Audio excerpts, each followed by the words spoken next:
In this video, we're going to talk about using completing the square to solve and to convert quadratic equations into vertex form.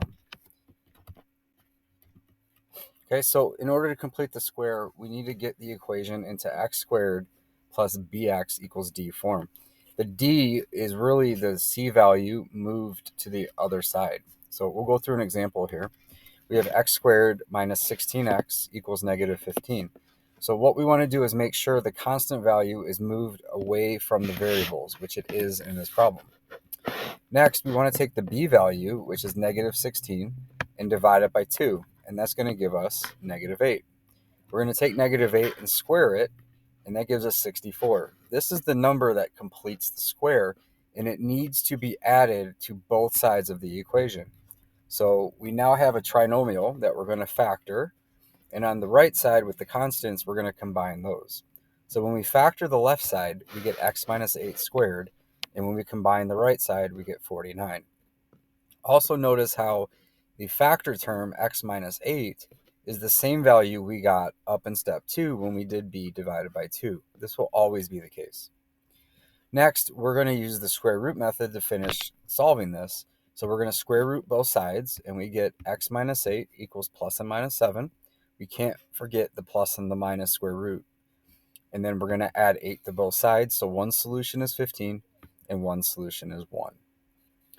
Now, what happens if we have an a value that is not 1, and all the terms can be divisible by the a value? So what happens in this case is we're going to divide everything by 2.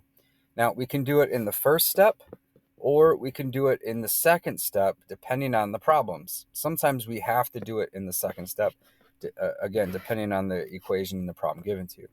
So we're going to divide the entire thing by 2, and that leaves us with an x squared plus 10x equals to 4. Now we're going to divide b by 2, and that gives us a 5. We're going to square it, and that gives us 25. Again, that's the number that lets us complete the square. We're going to take 25 and add it to both sides of the equation. Apologies for the typo here. That should be a 25. Next, we're going to factor the equation and combine the right side. This is where the 29 comes in. Over here, we're going to factor it, and we get x plus 5. Again, notice this plus 5 is the same as our b value divided by 2. Next, we're going to square root both sides, and because we have an irrational square root, we're going to keep the square root as is, but we need a positive and a negative of that square root.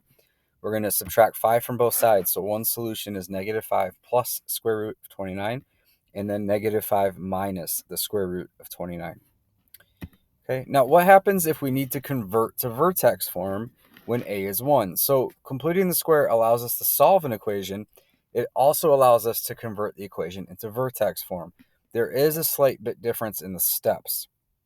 So here's an equation, x squared plus 6x minus 4.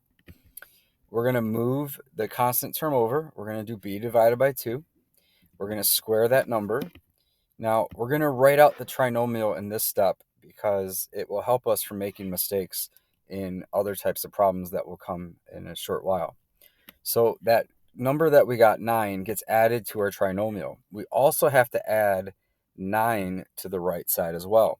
But what we have to be careful of, which we'll see in a different example, in this case, the a value is 1. So we're actually going to take 9 and multiply it by 1, and then add that value to the other side. So this value here, this 1 times 9, is really a times b divided by 2 squared. So if we do b divided by 2, that's our 3, and square it, that gives us 9, times 1 gives us a value of 9. Now we're going to combine the right side, and we're going to factor the left side. Square root both sides. Sorry, this is the step we don't square root, because that would happen when we solve it. So now what we need to do is get this 13 back to the other side, and now we have it in vertex form.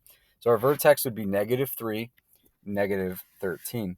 Often the questions might ask you what the max or minimum value is, and that's going to be the y value of your vertex, this value here. And if the a is positive, we have a minimum. If a is negative, we have a maximum. Okay, next, we're going to convert when a is not 1. So in this example here, We can't divide anything by 2, and even if we could, we don't want to do that in this case. That only can be done when we solve. So we want to move the 5 over.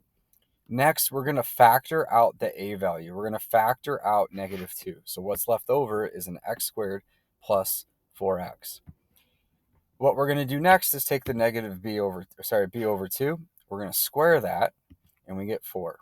We'll write out the trinomial, and we have the a value. So at this point, the a value just goes along for the ride, but this next step is when the a value comes into play. So here we have our b divided by 2 squared value, which is 4, but we don't add 4 to the left side. We actually add 4 times a -2. So the value that needs to go on the right side is actually a -8. So again, this value here is a times b divided by 2 squared, which is -8. Okay. Next, we have we factor the equation, and then we're going to take this -3 and move it over, and now we have our vertex form, with the vertex being -2, +3. The +3 in this case would be a maximum value because the a value is negative. Now, again, if you want to find the maximum or minimum value, this is the y-coordinate of the vertex. In vertex form, that's going to be this value out here. The value on the inside is the opposite of the x-coordinate. So in this example, the value we need is 3. Not -3. Sorry, there's another typo. It's +3. Since a is negative, it's going to be a maximum value. If a would be positive, it would be a minimum value.